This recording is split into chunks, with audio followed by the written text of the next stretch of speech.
Assalamualaikum warahmatullahi wabarakatuh. Kembali lagi bersama saya Muhammad Munzir Tamam dari Prodi IAT semester 2. Kali ini saya akan menjelaskan tentang adab mufasir dengan judul Ikhlas, Takwa, dan Tawadhu. Sebelumnya pemirsa sekalian, mari kita merenung sejenak di era di mana semua orang bisa menjadi ustadz dadakan dan media sosial dibanjiri dengan kutipan-kutipan ayat. Pernahkah kita bertanya, mengapa seorang bisa menggunakan satu ayat Al-Quran untuk membenarkan kelompoknya atau membenarkan perbuatannya, sementara orang lain menggunakan ayat-ayat yang sama persis untuk menyerang kelompok lain atau menyerang golongan-golongan lain? Jawabannya sederhana, tapi sangat mendalam. Masalahnya bukan hanya pada alat tafsirnya, seperti ilmu bahasa Arab atau ilmu kaidah nahwu, tapi pada adab si penafsir itu sendiri. Imam Al-Ghazali dalam Ihya Ulumuddin pernah memberikan perumpamaan yang sangat keras. Ilmu tanpa adab bagaikan pedang di tangan orang yang mabuk. Pedang itu seharusnya melindungi, tapi justru melukai siapa saja di sekitarnya. Hari ini kita akan mengupas tuntas 3 pondasi utama seorang penafsir Al-Quran, yaitu ikhlas, takwa, dan tawadhu. Kita akan melihatnya dalam kacamata ulama klasik, pemikir kontemporer, hingga relevansinya di zaman yang modern ini. Sebelum masuk ke 3 pondasi utama itu, kita harus luruskan dulu apa sebenarnya adab dalam tradisi intelektual Islam. Banyak yang mengira adab hanya sekedar sopan santun atau tata krama. Padahal bagi seorang mufasir, adab adalah perpaduan antara kebersihan batin, integritas moral, dan disiplin ilmiah.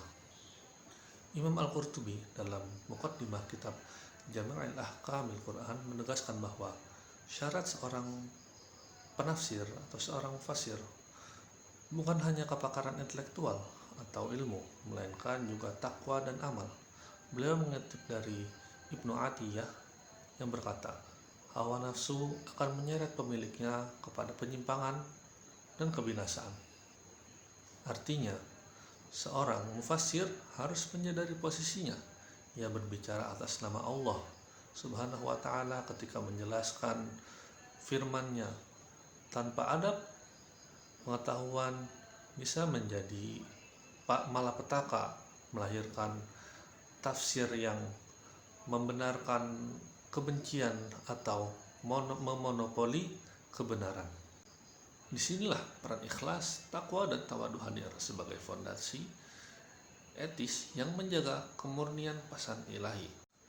Fondasi yang pertama, ikhlas. Ikhlas adalah pemurnian niat semata-mata demi meraih ridha Allah Subhanahu wa ta'ala. Quran surat Al-Bayyinah ayat 5 menegaskan bahwa inti dari seluruh perintah adalah memurnikan ketaatan kepada Allah Subhanahu wa ta'ala. Profesor Quraish Shihab membuat analogi ikhlas ibarat susu yang murni, yang tidak tercampur dengan apapun.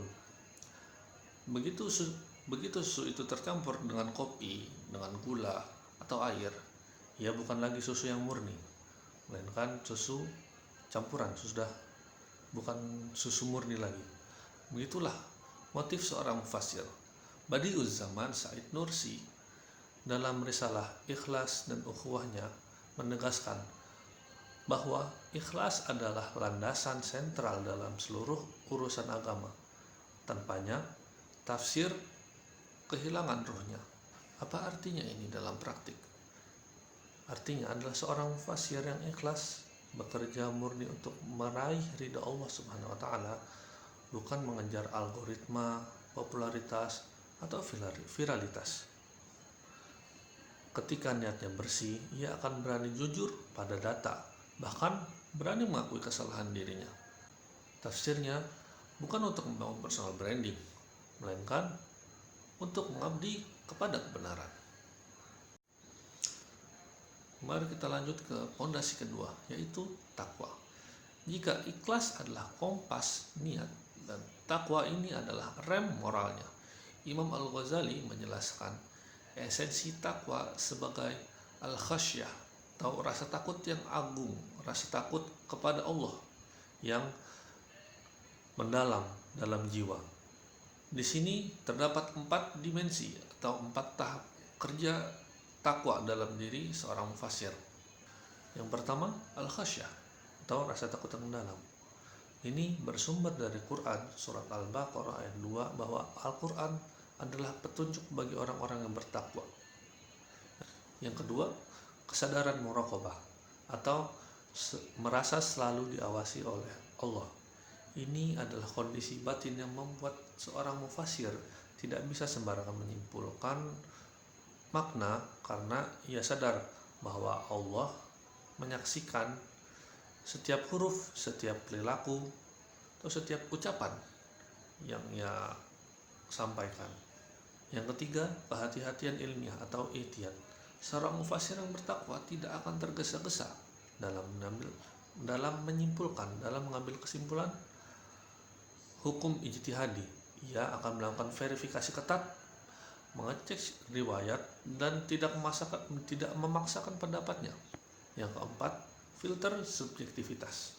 Takwa mengerem atau membatasi ego pribadi saat membedah ayat-ayat sensitif, misalnya ayat tentang peperangan, hukuman, atau relasi antar agama. Kesadaran takwa memastikan bahwa tafsirnya tidak menjadi legitimasi kebencian. Selanjutnya, pondasi ketiga, yang mana pondasi ini menjadi tantangan di era modern yang ada di saat ini, yaitu tawadhu. Imam Al-Ghazali mendefinisikan tawadhu sebagai mengesampingkan kedudukan diri sendiri dan mengakui keutamaan orang lain. Secara spiritual, landasannya adalah Quran surah Al-Furqan ayat 63 tentang ibadur rahman yang berjalan di muka bumi dengan rendah hati. Apa bentuk tawadhu dalam konteks mufassir? Di sini terdapat 3 manifestasi. Yang pertama, sikap epistemologis. Seorang mufassir yang tawadhu menyadari sepenuhnya bahwa akal dan pemahamannya sangat amat terbatas di hadapan keluasan ilmu Allah. Ia hanyalah setetes air dibanding lautan yang sangat luas. Allah berfirman bahwa manusia tidak diberi ilmu kecuali hanya sedikit saja. Kedua, menolak klaim mutlak. Seorang mufassir tidak akan gagah mengklaim bahwa tafsirnya adalah satu-satunya yang paling benar, yang satu-satunya kebenaran mutlak tanpa salah. Inilah yang membedakan seorang mufassir sejati dari provokator agama yang merasa dirinya benar, yang merasa pendapatnya paling suci. Ketiga, ruang dialog. Seorang mufassir yang tawadhu menghormati tradisi klasik dan terbuka terhadap koreksi. Yang sadar bahwa perbedaan pendapat atau ikhtilaf dalam tafsir adalah anugerah yang datang dari Allah.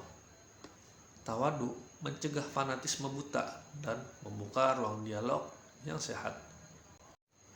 Sekarang, mari kita satukan ketiga pondasi utama ini dalam sebuah matriks manifestasi. Dari tabel berikut menunjukkan bahwa ikhlas, takwa, dan tawadhu terwujud dalam 3 dimensi, yakni spiritual, dimensi hati, dimensi intelektual atau dimensi otak, dan dimensi sosial atau dimensi interaksi. Yang pertama, ikhlas di dimensi spiritual. Ia melahirkan niat yang murni mencari ridha Allah dan membebaskan diri dari riya. Di dimensi intelektual, ia mendorong kejujuran dalam meneliti dan keberanian mengakui kesalahan. Pada dimensi sosial, ia mengubah mimbar tafsir menjadi ladang pengabdian, bukan panggung untuk popularitas. Yang kedua, takwa. Secara spiritual, ia mewujudkan dalam muraqabah atau selalu merasa diawasi Allah, dan sikap zuhud secara intelektual. Ia melahirkan verifikasi ketat dan menolak menyimpulkan hukum-hukum secara tergesa-gesa. Secara sosial, ia menanamkan kesadaran akan tanggung jawab yang besar atas dampak tafsir di tengah umat. Yang ketiga, tawadhu. Secara spiritual, ia membuat seorang mufasir merasa fakir ilmu, merasa kekurangan terhadap ilmu di hadapan keluasan ilmunya Allah. Secara intelektual, ia membuka diri pada dialog dan menghargai metodologi ulama terdahulu. Dan secara sosial, tawadhu mewujudkan dalam kelembutan dan kesantunan saat menghadapi perbedaan pendapat di ruang publik. Pertanyaannya, apakah nilai-nilai ini hanya relevan untuk ulama abad pertengahan? Di tradisi klasik, Imam Al-Qurtubi dan Imam As-Suyuti meletakkan syarat utama mufasir, yakni membersihkan hati dari hawa nafsu. Imam As-Suyuti dalam kitab Itqan fi Ulumil Quran menempatkan kebersihan niat dan akidah yang benar sebagai syarat mendasar. Dalam konteks kontemporer, Profesor Quraish Shihab dengan pendekatan al-adabi al-ijtimaiyah dalam tafsir Al-Misbah menekankan bahwa menafsirkan Al-Quran di era modern mensyaratkan integritas moral dan keluasan wawasan sosial. Sementara Yusuf Al-Qaradawi memandang era digital sebagai ruang jihad intelektual yang menuntut kejujuran dan integritas. Bedanya hanya medianya. Dulu di majelis ilmu, sekarang di media sosial. Tapi adabnya tetap sama, ikhlas, takwa, dan tawadhu. Sebelum saya tutup, mari kita renungkan bersama. Kita telah menelusuri bahwa adab bukanlah aksesori moral, melainkan syarat validasi ijtihad. Imam Al-Ghazali mengatakan bahwa ilmu tanpa adab adalah pedang di tangan orang yang mabuk. Tanpa ikhlas, tafsir adalah kamuflase kepentingan pribadi. Tanpa takwa, tafsir adalah pelampiasan hawa nafsu. Tanpa tawadhu, tafsir adalah cikal bakal tirani kebenaran. Di dunia digital yang semakin riuh oleh klaim-klaim keagamaan, jadilah bagian dari mereka yang membawa pesan ilahi, membawa pesan kebenaran dengan hati yang bersih dan rendah hati. Semoga Allah Subhanahu wa Ta'ala menjaga hati dan lisan kita dalam memahami dan menyampaikan firman-Nya. Billahi taufik wal hidayah. Mohon maaf bila ada salah kata, karena yang benar hanya datang dari Allah dan yang kesalahan datang dari saya sendiri. Assalamualaikum warahmatullahi wabarakatuh.